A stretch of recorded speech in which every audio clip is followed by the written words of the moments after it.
And in my mind, I'm looking at this guy and I'm saying, if I don't do something, he's dead.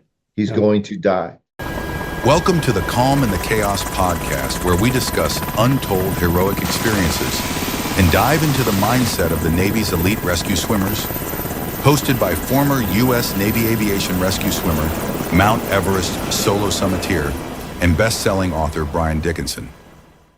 Eric Williamson, the amazing Eric Williamson, is on the podcast, and we are super excited. Thank you so much for spending some time with us today. My pleasure, Brian. Glad to be here. Glad to talk to you. Great. Well, for those, probably not many, but there's probably a few out there that don't know who you are. Why don't you give us a little bit about yourself, like where you grew up, your childhood? Sure. I was born and raised in Seattle, Washington. Lived in a town just south of Seattle, which is called Renton. Nice. And And I'm in Snoqualmie. yeah, I know. That's Snoqualmie is a great place. We used to go to Snoqualmie Pass all the time. And uh, when I was born and raised there and spent all my life until I was just shy of 18 years old, right in that area, Maple Valley and North Bend and Issaquah and Enumclaw and Renton in that area back and forth. And I lived there my whole time, and the Pacific Northwest is known for its water. So, a friend had a boat. We spent a lot of time on the Puget Sound and the Aleutian Island chains and up and down San Juan Islands. And it was, in the rivers, learned how to swim in the rivers. It was all part of my life. So, when I was 17, I graduated high school early, and I was just kind of, not really doing anything, didn't have any real guidance, didn't really have any direction. Family couldn't really afford for me to go to college or anything like that.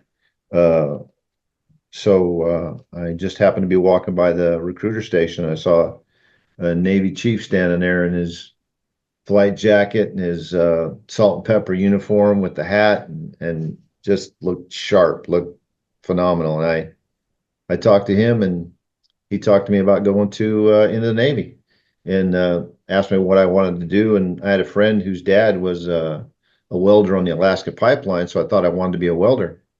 And he said, well, what about an aircraft welder? And I said, aircraft welder? Never heard of that. That sounds great. So he signed me up to be AMS, and off to boot camp I went as fast as I could go. Nice. Where'd you go to boot camp? In San Diego. Went to boot camp in San Diego, and then went to AMSA school in Millington, Tennessee. And it was in Millington where I kind of was, found out about the Rescue Swimmer program. It was kind of funny how I found out about it. When you first get there, they have you fill out a dream sheet of where you want to go, you put down on the paper where they're not going to send you is really what Exactly. a dream sheet is. So I was sitting next to a guy, and he was writing something on his paper. I said, what are you writing? He goes, air crew. He goes, I would love, if you write down air crew, you might get a chance to fly in airplanes. I was like, oh man, you're kidding me. I said, yeah, I'm definitely doing that. So I wrote air crew. And then he wrote something else. And I said, what's that? And he goes, SAR. I said, what's that? He goes, search and rescue. You don't only get to be an air crewman, but you get to fly in helicopters. Having absolutely no idea in the world what I was doing, I wrote down SAR. Nice. And what year was this? In 1977. Oh, wow. And it was, I got to Millington probably about March timeframe, April timeframe. And so after Rescue Swimmers, or after AMSA school, our orders came in, and I'm looking at my orders, and it says report to HS1 Jacksonville, Florida for search and rescue crew for follow on to NAS Meridian, Mississippi. And I'm like, Meridian, Mississippi, what kind of Navy's in Meridian, Mississippi? And I was asking the people, and they were saying, oh, that's a jet training base. And they got search and rescue there. So if you make it through school, you'll get to go to you'll get to go there.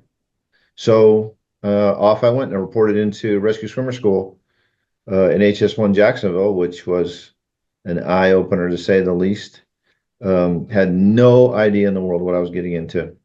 Showed up there at rescue swimmer school, and they had us all form up in front of the school with our, we were in our dungarees and had all our orders and everything in our hand. And guys came out and they were in PT uniform. They told us to put everything on the ground and take our covers off and take everything out of our pockets and lay it on the ground. And they said, okay, we're going to run. And we're going to run to the hospital and back. And I had no idea how far that was. And they said, anybody drops out, you're gone. You stop running, you're done. You No pressure. Yeah, exactly. Or like, oh, and we have no idea how far we're running. So off we go. And I think there was 48 of us that started the class. And so we started running, and we turned around. I have no idea how far it was, but we turned around, started running back, and we lost probably half the class. Gosh. At day one, the first hour of school. They got in the truck and they came back and they were gone before we even got back. It's kind of funny. You see all the stuff out on the ground in spots, and when you get back, half the spots are empty and half the spots are still got your stuff there. So the ones that finished, we picked up our stuff and went inside, and that was when the school started. And Wow. We only graduated 8 out of that entire class. Only 8 of us graduated. How long was the course back then? Memory, I want to say it was a million years long, but Yeah, it probably was. Yeah, You're still in it. Who knows? I want to say, I think it was 6 weeks. Yeah. Back then, Was this combined air crew and swimmer, or was it separate? No, it was before air crew school was even in. There was no air crew candidate school. It was just, Straight to SAR.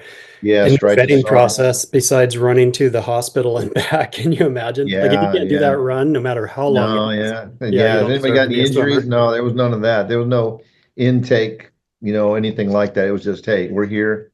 Yep. Next day, they're giving us our swim gear and PT gear, and we're PTing the next day and swimming. And thank the Lord, I graduated, because man, that was the toughest thing I ever did in my life. Yeah. And to this day, it's probably one of my proudest things that I accomplished in my military career. I mean, I accomplished a lot, did a lot of things, and did 31 years in the Navy, and retired as a CNO directed command master chief. Yep.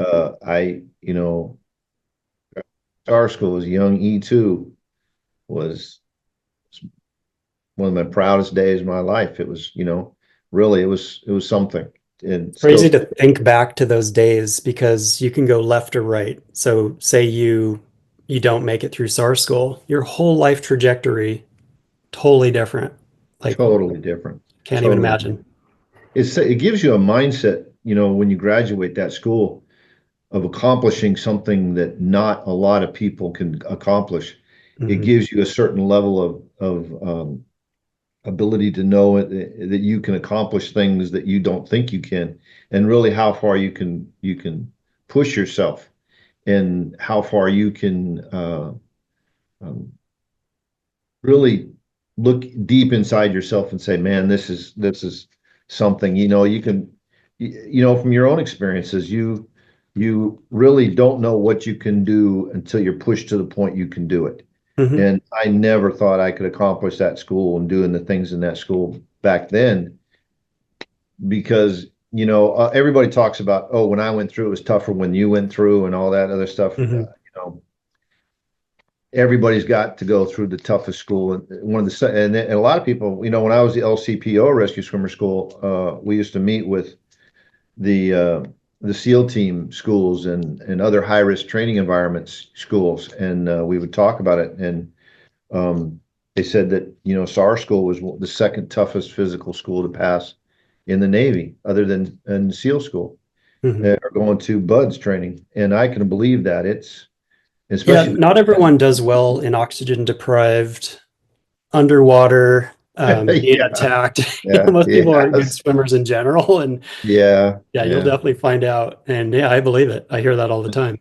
And then when you go into class and the guys that are teaching you are just fresh out of Vietnam and they did SAR in Vietnam, doing Yeah, SAR before SAR was little really hard invented. knocks. Yeah, some of the guys that actually started, doing SAR, there was no SAR, they just taught themselves Hmm. what to do. And yeah, these guys coming out of Vietnam, Phil Valentine and Trefoya and some of the others that were instructors back then, man, it was tough. It was tough, but made it through it and upward and onward I went. Then I reported to Meridian, Mississippi. So that's how my whole Navy career started. Yeah, that's awesome. You did 31 years. And yesterday, was it yesterday? No, whenever we were Yeah, it was talking, yesterday. Yeah, um, we had no idea, but you were in charge of were you command master chief at RSS right. when I went through, right? Well, when I was at Rescue Swimmer School, I reported. It's kind of funny. Manpower in the Navy. A lot of people don't understand this. Manpower and the amount of people you have at a school or a location or a command is they say you have 500 people. But once you get to the command, you may have gone there in a billet that says you're going to do one thing. But when you get there, they can say, "Hey, you need to do this.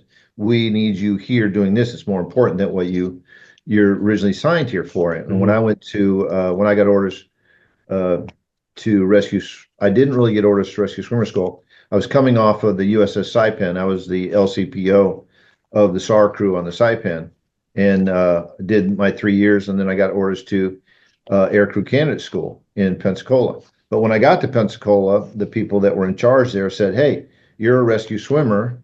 I know you're coming to Aircrew Candidate School, but we need you down at Rescue Swimmer School as the student control chief." Hmm. And I said, at the time, I said, "Look, I'm 38 years old, coming off of a ship's company. I don't think I'm ready to go back to Rescue Swimmer School and be an instructor." And they said, "Ah, you can make it." Yeah, I'm like, "Sure, okay." You got Uh, this. well, part of that, graduating SAR school at a young age, I guess it put my mindset that I think I could do it. So I went down there. I graduated SAR Rescue Swimmer Instructor School and went through all that. And then eventually, um, when Chris Mitchell, Senior Chief Mitchell, transferred out, I was promoted up to the LCPO.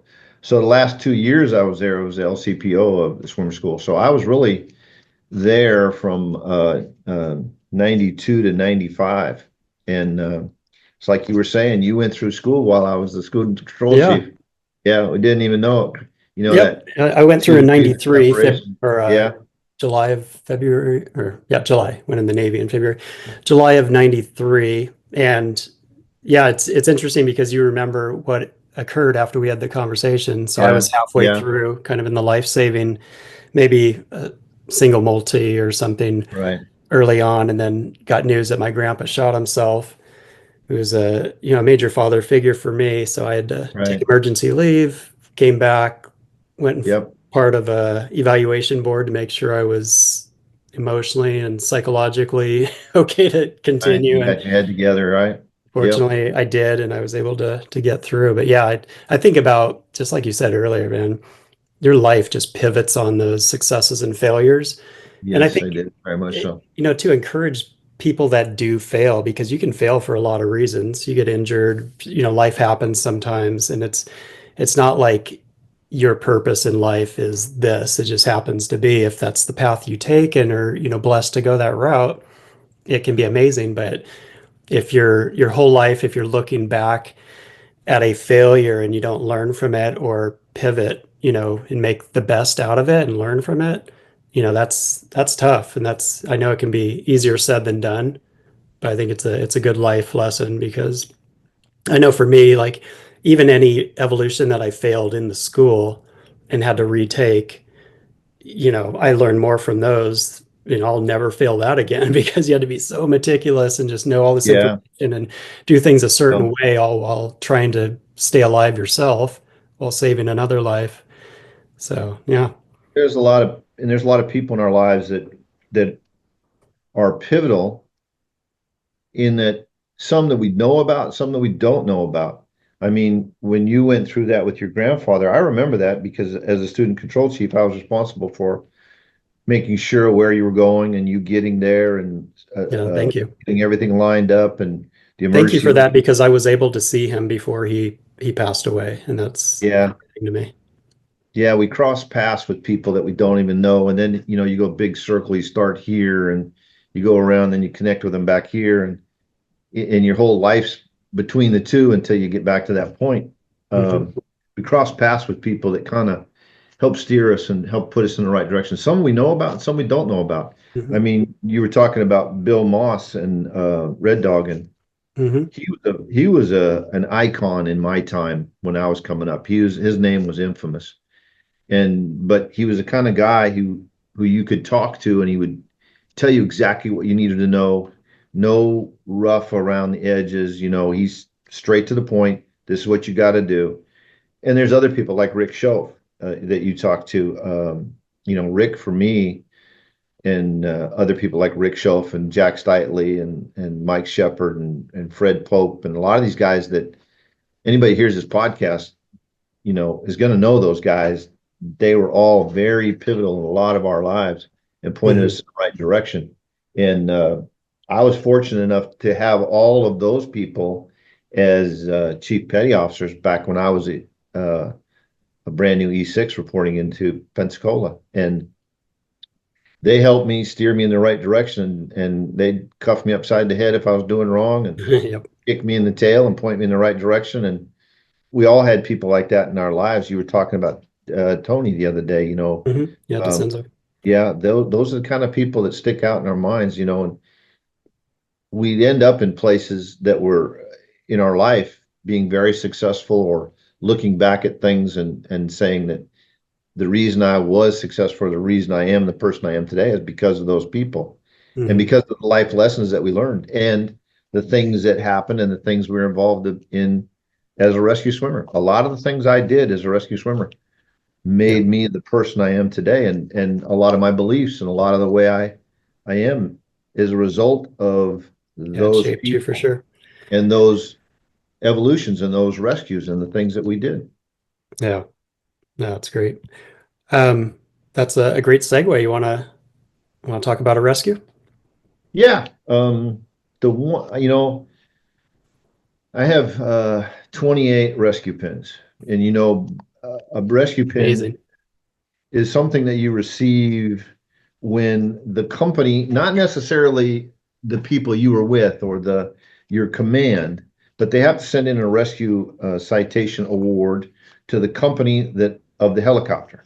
Boeing for the 46, Bell for the Boeing Bell for the H1, Sikorsky for the H3.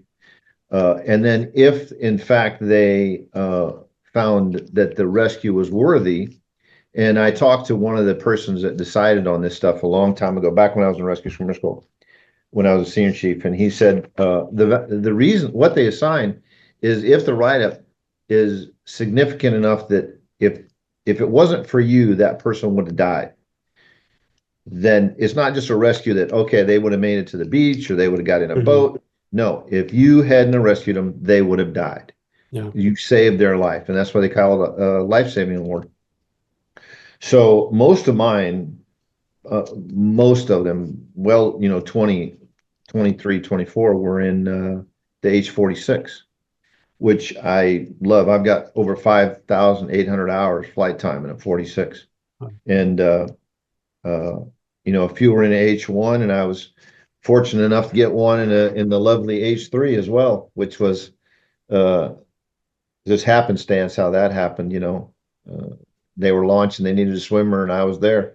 They grabbed me and threw me in, and Yeah. Well, you're in the book out of an H3 with Bill Gibson. yeah, that was in and that was the rescue that I was involved in. So, um, but the one rescue of all those rescues and all the hundreds and hundreds of medevacs and things is like we were talking about yesterday, and I talk about with a lot of rescue swimmers. And I help out a lot of people with their VA paperwork. Mm. because I was I was a veteran service officer for 12 years. And when I got back to where I live now in Grenada, Mississippi, helped a lot of people out with their VA paperwork. A lot of guys have difficulty dealing with some of the things that happened to them while they were in the Navy and while they were rescue swimmers, or um, and a lot of them suffer from, dreams and things, and Yeah. some good, some bad, and based Yeah. upon I mean, rescues. every flight is a potential traumatic event. Yeah, yeah. And uh, I was in my early age in Meridian. I did a hard crash, hard landing, in the trees in a 46, and Wow. I tore up my right arm from it. But that doesn't really, stick out in my mind. What sticks out in my mind is when I was in Meridian. It was in March of 1979. I was uh, I was a E3, E4. I can't even remember what I was at the time, but I just came back from getting married. Uh, I was I went to Massachusetts to marry my wife, which is kind of funny. I met her in Meridian. She was down there visiting a friend whose husband was stationed there, and I met her through the my friend, and lo and behold, we got married, and we'd just gotten back from being married, and it was my first day back and my first duty since I got back. Now, back then, when you stood duty, you had to stay at the OMD SAR until the flight ops was over for the day for all the training flights, because there was three training squadrons there: VT4, VT7, and one other. Um, Once they were done with flying for the evening, and it could be 9, 10, 11 o'clock at night, whatever, and sometimes it ended early. You were done. That was your end of your duty day. You buttoned up the helicopter, you put everything away, and then you were gone. But when you left, you were on a beeper. This is before cell phones. Yeah. Yeah. So We had nobody beepers had, frozen. yeah, there was no cell phones. There No. was no, I remember the CO of the base had one of those car phones that carried in the bag. Big Funniest brick. thing in the world. Yeah, when he drove up with one of those one time. But so I'm dating myself here, but this is in March of 79, laying in bed and got the beeper right next to the bed, and it goes off. And I look over there and it's 1 o'clock in the morning, somewhere in that time frame. And I said, "Oh, okay, great." So I pick up the phone. And back then we did a lot of medevacs. We'd fly to the hospital and land on top of the hospital, take somebody from the hospital to like the burn center in Birmingham, or the neonatal center in a couple other places that we would fly to, that had bigger hospitals, Memphis or Jackson, because of the medical emergency they required to get there faster than they could in a vehicle. So, not knowing that, I picked up the phone, and OMD SAR says, "You got one, got to come on in." I said, "Okay, on my way." So, I grabbed my stuff. My wife helps me get my stuff together, and uh, all my swim gear and everything is already at the base. So all I do is jump in my flight suits, boots, and jump in the car, and I'm driving there. Well, when I come through the front gate, uh, you know, is back then the base was kind of big, but everybody knew everybody. So as I'm coming through the gate, I think the gate guards knew who I was. So they're not even slowing me down. They're waving me through. Come on, come on, come on. There's a police car in front of me with its lights going that's going to lead me to down there to the flight line. Well, Rick Blevins, who was one of the crewmen that was there with us, he was standing next to the police car when I pulled up, and he waved for me to stop. Now, he'd heard all the commotion and came walking over from the barracks, and he knew I was coming in, so he jumped in my car with me, and we drove down to the flight line, parked car, ran in there, got my flight gear. And as I got out, the pilot, Lou Blackwood, him and the first crewman, Bill Parker, and the corpsman, I'm not sure what his first name was, but his last name was Wilkerson. We're standing there, and the co-pilot was out getting the helo, getting it ready to get started. And uh, he said, "Look, there's a car went off the spillway at Dalewood Lake." Dalewood Lake is about maybe 10, 15 miles from the base. And prior to that, Hurricane Frederick had come through Meridian in that area. and there was a lot of flooding and a lot of water. Well, Dalewood Lake was built with a spillway on the dam side that when it was dry, there's a one lane bridge that goes over where the overflow comes. So you wait for one car waits and the other car drives across, and then the next car drives across. There's only room for one car. Well, when there's no water, if one car is driving down, you can drive down onto the spillway and then back up onto the road. So it was kind of two lanes, but this time there was like a 8 foot wall of water coming over that spillway.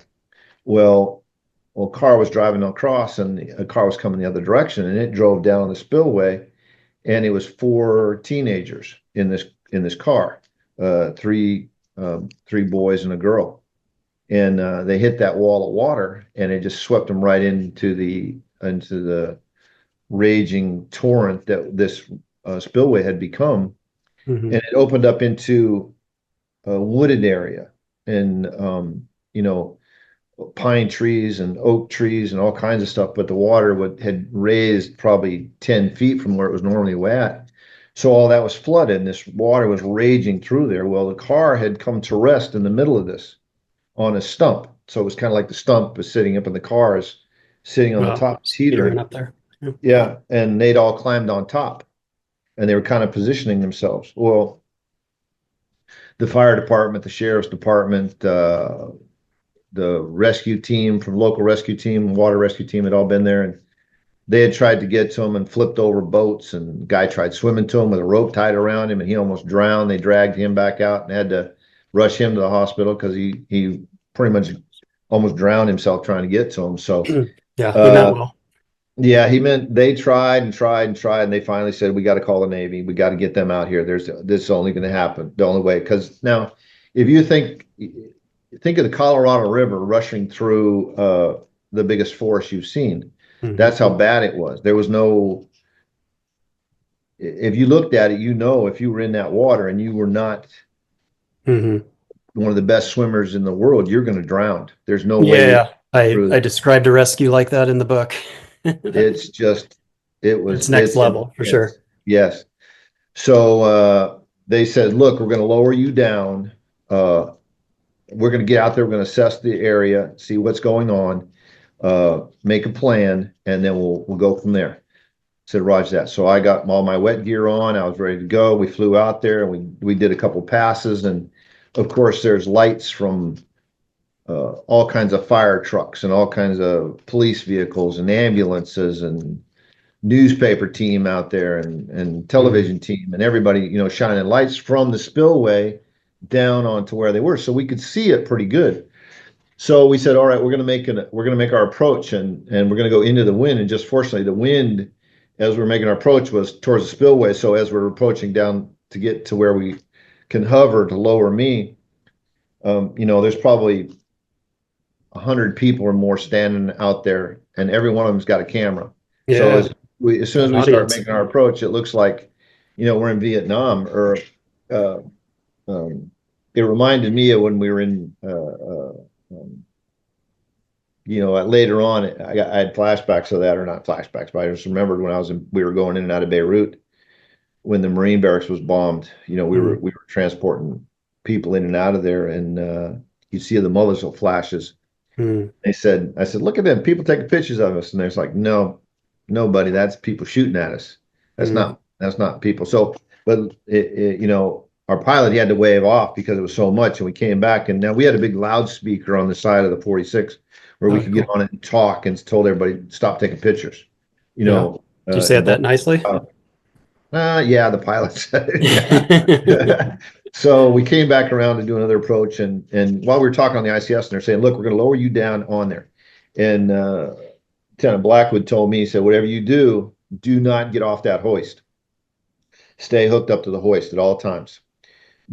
Because if that car is going to go in the water, if it go, as you're taking one person off, the equilibrium in that car is not the same anymore. It possibly could tip over and go into the water. So they said, they said, stay on that hoist, because if that car goes in the water, I don't want you in that water. There's no way. Lieutenant Blackwood said, Eric, you're one of the best swimmers I know, but you're not going to be able, there's no way, it looks unsurvivable. You got to stay on that hoist. I said, Roger that, sir. So we went down. I got to on top of the car. Bill Parker, Will Parker, and Rick Blevins, and the corpsmen were up in the thing. And at the time, our external hoist. This was before we had external hoists. We had a boom and pallet, which was a catastrophe in a 46. It was this giant monstrosity that you open the door and put this boom out and lowered up and down. It was terrible. Oh, wow. And, they did a refit of the helo and put the hoist on the external part of the helicopter. Well, you had three ways of hoisting out of it. You could hoist out the door, you could hoist over the hell hole, which is the hole in the middle of the floor of the center of the helo, or out over the tail of the helo. Well, we had it configured where we're going to go in and out of the hell hole, which is pretty easy to do. The downforce was minimized because of that, so it was really a good SAR platform. How big is the hole, like depending on the person that you're towing back up? Well, that's where this came into play, because the hole is big. I mean, the hole is a large size. So when we got down there, there's three guys and a girl, and the girl had a dog stuffed in her shirt, in her jacket. She's holding a dog. It's a food or something. So I said, "You're first." And I'm screaming at the top of my lungs because the water's rushing and raging, and you're having to scream over the top of that, and the helo's right above you. 46 isn't very quiet. Yeah, they're probably at 75 feet hover, because they can't get down any farther. So I hook up the girl. We put the horse collar around her, and we hoist her up, and I get her up in the helo. And I got the hook and the strap around her, and I bring her up, and we get her up in the helo and put her inside, and the corpsman takes her. And then I go down for the next guy, and he's a younger guy. Now I said, okay, I'm pointing to him, and this one guy, he looks to be the oldest one, because he's got like a little bit of a beard growing on him, maybe 17, 18, and not much older than me at the time. And I get the next guy, and I tell them, you got to get to the center. You got to make sure this thing stays level. They said, Roger that. So I get him. And then I go down and get the third guy and bring him up. So the second and third guy, there's no problem to it. But I get back down, and as I'm getting down, I'm maybe 8-10 feet off the top of the car. When I get back down to the car, the guy that's the last guy slips off the car and slipsoars the back of the car, and he's hanging on to the back of the car. Oh, wow.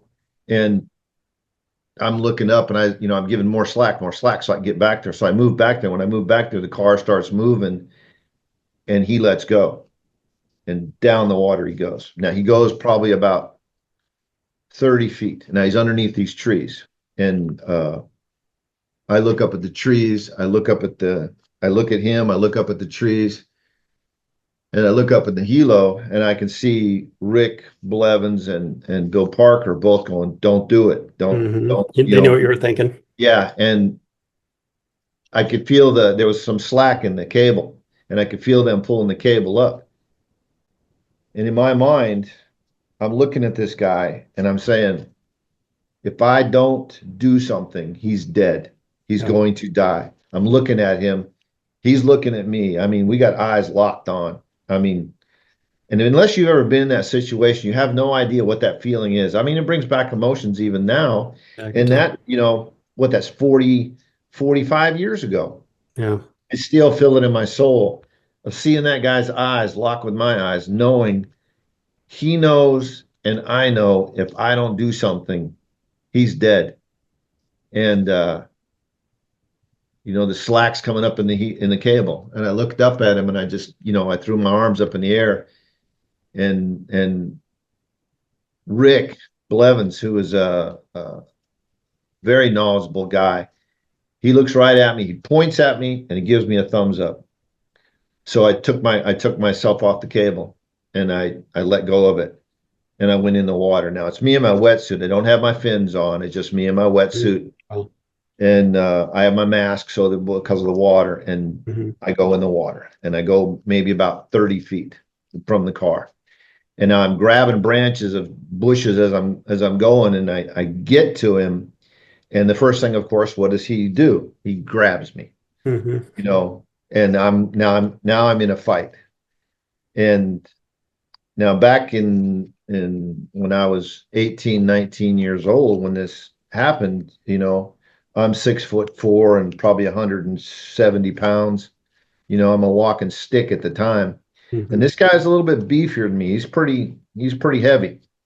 So now I'm grabbing a branch of a bush with one hand, and I'm fighting him with the other hand and trying not to let him drown me and him not drown at the same time. Well, I Mm-hmm. finally get him in the right position of where I can get a cross chest carry on him, and I switch him over to my left arm, and now I'm pulling myself through the water from one stick at a time, one bush at a time. Reach out and grab another bush, pull myself. Mm-hmm. Reach out and grab a branch, pull myself, and it's in the eddy that's created by the back of the car.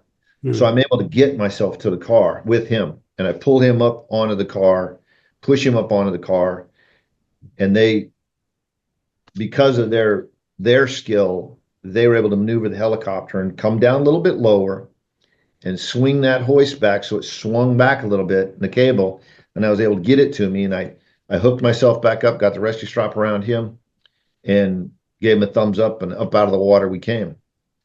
So we're on our way up, and as we're off the car, it's like a movie. As soon as we get the car falls off the cliff, the guy, Mm-hmm. well, the car goes into the water, and you can see it tumbling as it's going down through the trees, and we're up out of the water. So we get to the hellhole, and um, part of a 46, you can't land a 46 with somebody hanging out of the hellhole. It's got to be clear, otherwise, it's pretty much too low to the ground. Mm-hmm. So we get to the hellhole. Well, this guy is so big that we can't fit through the hellhole. Me and him cannot fit. So I'm looking up, and Rick Blevins, he hands me a gunner's belt through the hellhole. He says, Mm-hmm. hook yourself on the gunner's belt. So I do, and he pulls me up and gets the tension off me so I can undo the hook, and then Mm-hmm. I drop down. Now I'm not 2 foot under the helo, I'm 4 foot under the helo. Mm-hmm. But now it's created enough room where they can get this guy back in. And then they Yeah. lower the hoist back down to me, and I was able to hook myself to it again and pull me up through the hellhole. And then we landed on the spillway and transferred all the people to ambulances and everything, and they went on their way. And then we flew uh, back to Meridian, landed at the base, shut down, and you know people talk about being part of a team and being part of a crew, and they don't really understand what that means for a SAR crewman to be a crew like that. I Mm-hmm. mean, we were all extremely hyped up and extremely proud of ourselves for what we'd accomplished. And I knew Lieutenant Blackwood was going to just live in my ass the second he got out of that helicopter. Here's a pretty seasoned, very, very good pilot. Was the NATOPS pilot instructor for the pilots at the time. I know he's going to get out of the helo and just lay into me. All he did was get out of the helo, walked up to me, grabbed me, and hugged me. Mm-hmm. Put his arms around me, hugged me real tight, and just said, I'm proud of you. You Yeah. saved that guy's life. And if it hadn't have, I look back at it, there's many times that I think about that, with all of the rescues that I've been in and all the different evolutions that I've been in, that one stands out more because I was very young at the time. I was very, very, what I thought mature, but I was very immature, but it made me open my eyes to what I was really doing and what it was all about and how important it was, the job that we were doing. Yeah. And like I was talking to Rick Schoaf about it, uh, and he said, "Man, I bet you got a medal for that." I said, "Nope, I got a pat on the back and came to You got a work the hug. next day, and I had a 714 day to do, and that was the end of that." I mean, Yeah. the city of Meridian, they had a big ceremony down at the courthouse, and they did a proclamation from the state, House resolution commending us for our actions and everything. But as far as the Navy was concerned, we were just doing our job, and we all got a rescue pin for it. But yeah, it stands out in my mind as being. I mean, I've been on some pretty tough ones, Well, let's pick that one apart a little bit because Yeah, that's an amazing story. I mean, well, let's start. How was the dog? the dog was fine. It's Okay, kind good. of funny when the lady when we landed and we were getting everybody out of the helicopter, and the girl got out of the helicopter. She had the dog, and the mother ran up and grabbed the dog and was hugging the dog before she hugged the daughter. I thought It's that was pretty probably upset funny. at the daughter. Yeah, The yeah, but poor innocent dog, though. Don't mess with yeah, the yeah, puppy. Yeah, but you're right, man. There's so much to unpack on that rescue alone that just brings every element of all the expertise that was in that cabin. Everything had to go perfect yep, in order to save lives. And yes, by all safety standards, you have a choice as a rescue swimmer to go in or not. right, They initially they they have a vantage point, right? You got your crewmen up there, hoist operators, they're seeing danger. There's a no-win situation. Like you can't do this.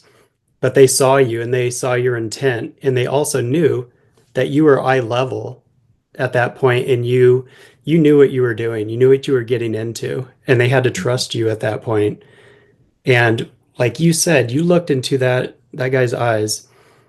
If you didn't try and he died, that would he would be in your dreams the rest of your life. That would haunt you. So you would rather yeah, die trying to rescue someone who got in a predicament which was very avoidable, that, who knows what was involved. We don't, that's totally fine. But you're willing to come off that hook, get in the water. If you got swept away, it's most likely game over. Don't have your fins or anything. You yeah, don't have all your devices. Now he's attacking you. You'll probably never get a thanks from someone like this. That's not even the point. It's not about the medal. It's not about the thanks. It's nothing. It's about in that moment, it's stepping forward and it's doing the right thing. And if you can live with it if you die.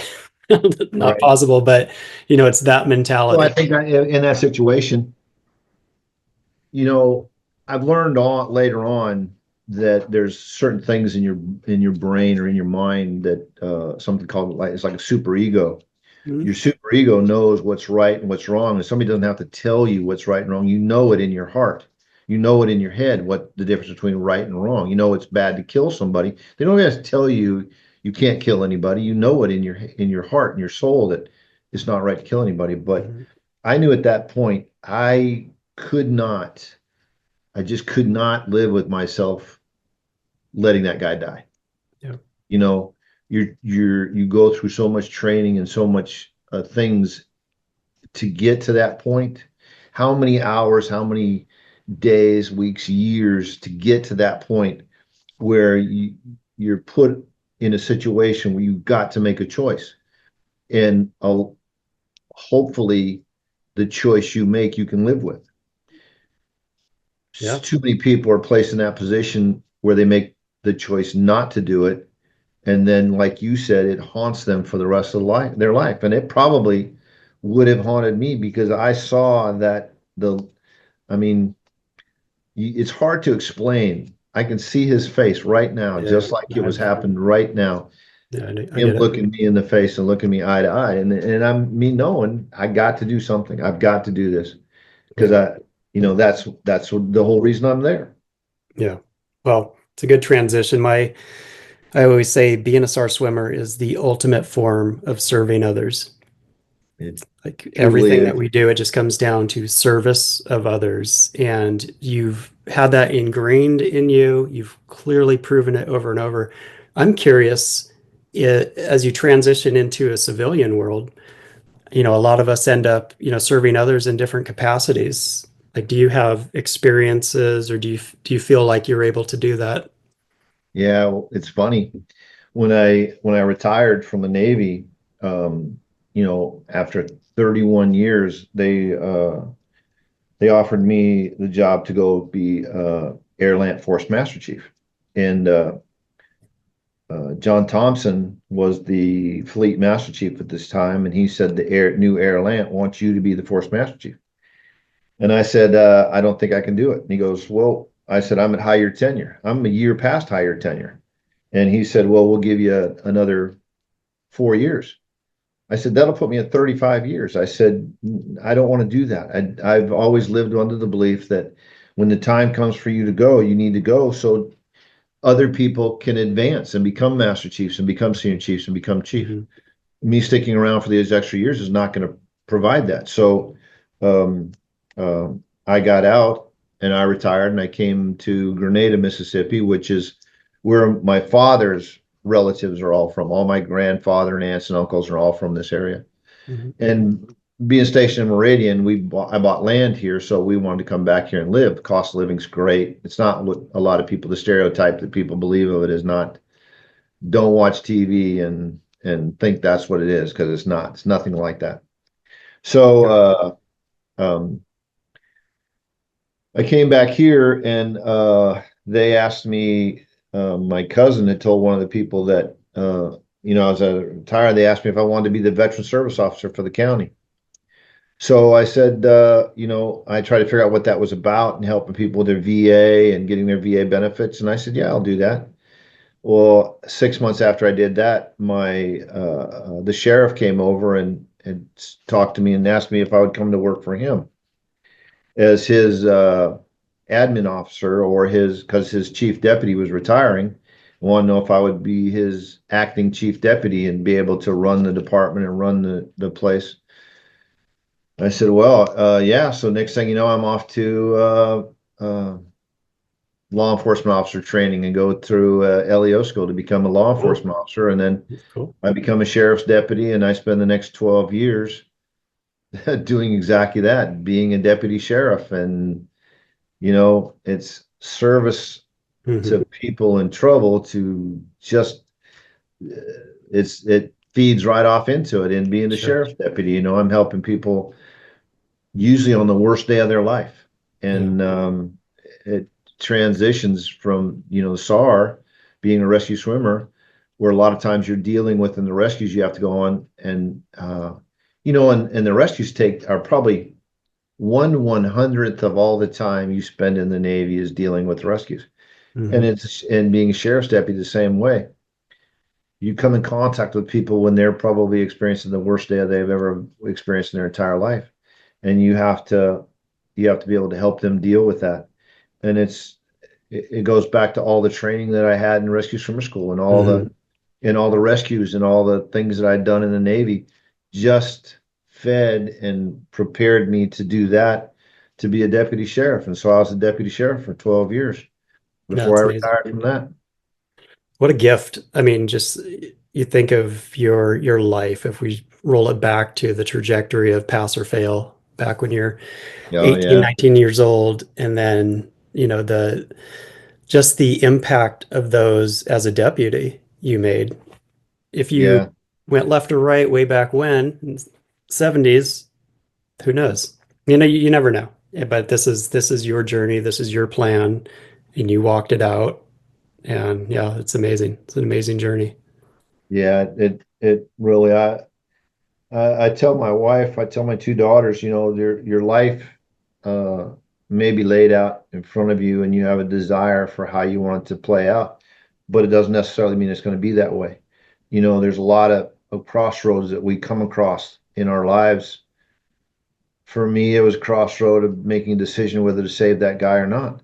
And a lot of times you're put in those same situations as you go through life.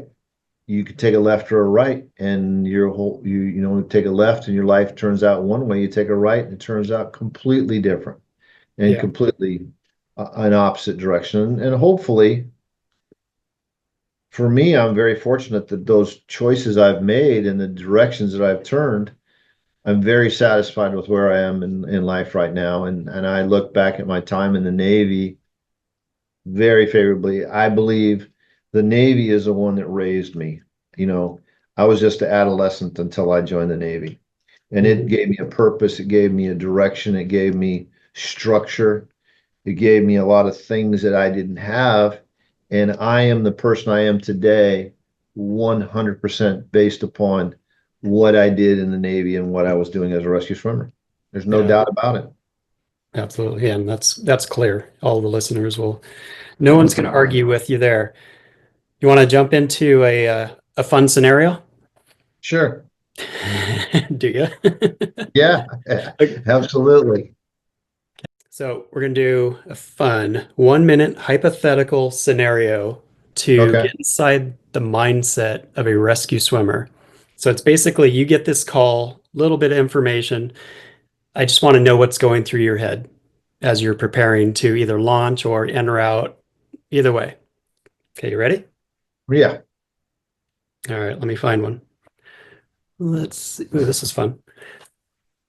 Okay. Capsized submarine crew extraction. A naval submarine has suffered catastrophic failure and partially surfaced, leaving crew members trapped in flooded compartments. Rescue involves diving into confined, pitch dark places with limited air pockets. I want to make sure if I'm in the helo on the way there. I mean, it all depends on if this is the brief, then we're now going out to the helicopter or we're launching off a ship or something like that. What's going through my mind is I want as much information, as much facts as I can. How many people? How many are we looking for? I don't want to go down and be looking for four when I find two and think that I'm done. Mhm. So more information for me is better. Second, uh, you're not, as a rescue swimmer, you're not supposed to go into anything. That's right. Not supposed to. And Yeah. they, And you seem like the type that's going to follow the rules every time. yep, pretty much. You're not supposed to dive into a submerged boat. You're not supposed to go into a submerged aircraft. Um, now, would I would, when on the way out there, I'd be assessing all my gear and making sure everything I had and looking at everything, knowing that I don't want to get hung up on anything, so I don't have anything hanging off me, Mhm. doing a check and everything, then we fly over it, we'd look at it. I try to assess the situation, and then, if there was people in the water or people standing on the top, get to the people that you could first and Mhm. rescue them. Then at that point, I would be sending them up the hoist without me on it. Mhm. Maybe two at a time. Now, a submarine usually has one way in and one way out. There's not a whole lot of doors and windows on a submarine. So, So you hear would, banging underneath. It's capsized. That'd be tough, huh? yeah, that'd be real tough because how are you going to find a way in and how well can you hold your breath? And then, you know, um, yeah, there's so many scenarios that you would go through your head. Hmm. You're in the water. How calm is the water? How rough is the water? Are there waves going over the top of the submarine? Are we able to reach the exit? I mean, if it's 40 feet down, a submarine's pretty big. People don't realize Yeah. how big a submarine is. But if it's Yep. capsized and the only way in is through the bottom up into it, that's a hell of a dive Yeah, just you to need a get diver for down that. to it. Yeah, Need some oxygen. yeah. You would that would be a tough situation. Yeah. A Well, that's lot of supposed to be times, right. That's to get in the mindset there. Just there's no, yeah. and that's our life, right? That's part of the appeal. You never know what you're launching for. You have no idea what you're launching to or Yeah. what's going to happen and how things are going to I mean, I went in Ojai, California. We went to a rescue where a plane had crashed on the side in the trees, and we went down there, and of course everything was messed up, and there was one person dead, one person injured. We got the injured person up into the helo, but then the helo had an emergency and had to leave. So me and the corpsman are left out there in the California mountains overnight with nothing but, our flight suits on. You're put into situations and put into scenarios that you have no idea that you're ever going to be there until you're there. And your mindset is that you have to evaluate everything that's going on, make the best logical decision, and hopefully you've received enough training and enough guidance and enough understanding of what your abilities are that you can make a logical decision based upon whatever scenario is placed in front of you, and logically think through it and make the best decisions you possibly can for a positive outcome. Yeah. Can you sit back and armchair quarterback it and second guess what the decisions were made?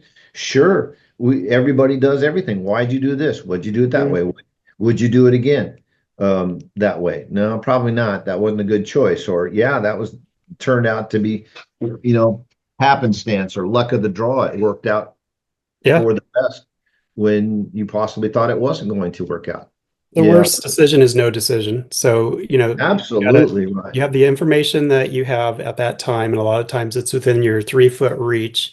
The same happened to me on the summit of Everest, to continue up or to go down. And if I had known I was going to go snowblind and have the, incredible survival experience that I got to go through, of course I would have never went, but I didn't know that at the time. Everything was great, as far as weather, my ability, stuff happens. But yeah, you can armchair quarterback it later. And yes, of course, you would always do things different. That's because we're always learning based on our experiences.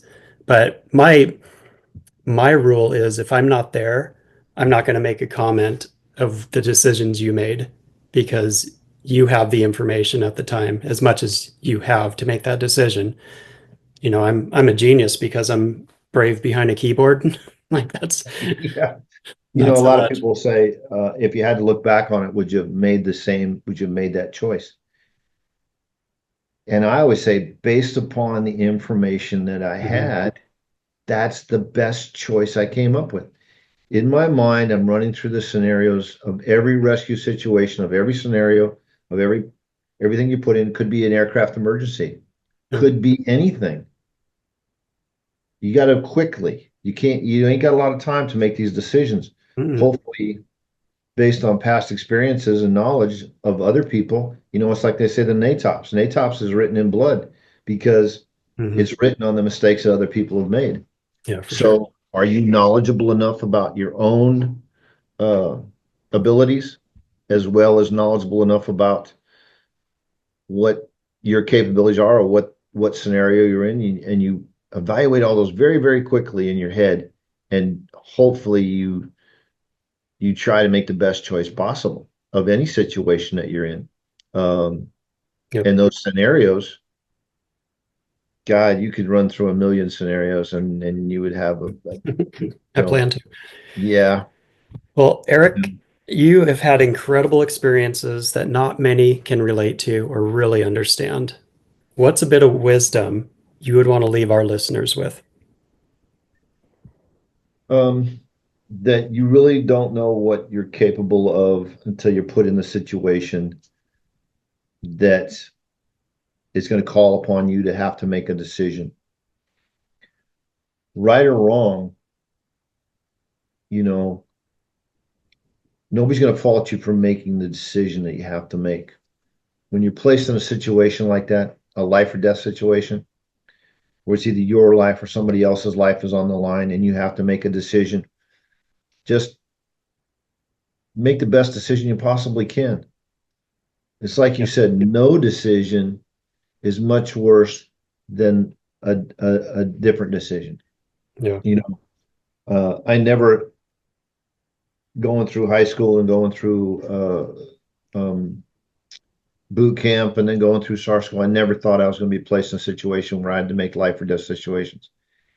And let me tell you something, 31 years in the Navy and almost 20 years of it as a rescue swimmer, I can't tell you the millions of times that I've had to make a decision like that.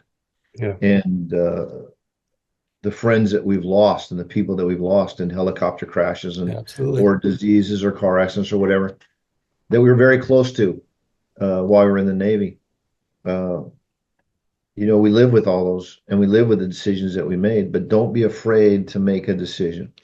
Don't be afraid to reach down in there and pull out that something that everybody has, which allows you to take that extra step, but allows you to go a little bit farther. There's many times, even through SAR school, I thought I would, did I want to quit? Oh my God, yeah. Everybody that's going through SAR school will tell you they wanted to quit. They, at one point while they were there, they wanted to quit, but they didn't. And that sets your path in life to know that you can do something difficult like that. And everybody has that. You may think that you don't have the ability to do something like that, but you never know. You might, and you'll never know unless you try. Yeah, break out of that comfort bubble, because Yeah. society will definitely, you can always take the easy route out. And like even what we were saying earlier about taking, that left or right and how pivotal that can be in your life. A lot of times those doors open and it is the wrong choice because it's the easy choice. And a lot of times those Yeah. difficult choices that we make, even if you don't succeed in that difficult choice, you're going to learn so much more about yourself and prepare yourself, shape yourself for such a better future. Man, if it's easy road every time, I don't know, that's a sad life to me. Yeah, it is. And, most people that are rescue swimmers, I don't know what it is about them. I mean, I can go to a rescue swimmer reunion and sit around and a lot of us old guys are, we're the OGs, I was told I'm somewhere in between. yeah, you're a middle guy. A lot of us that go to these reunions, and there's a lot of new guys, a lot of these young guys there too, and it's pretty amazing when I look at them and think back of when I was their age, when we were just starting out, Mhm.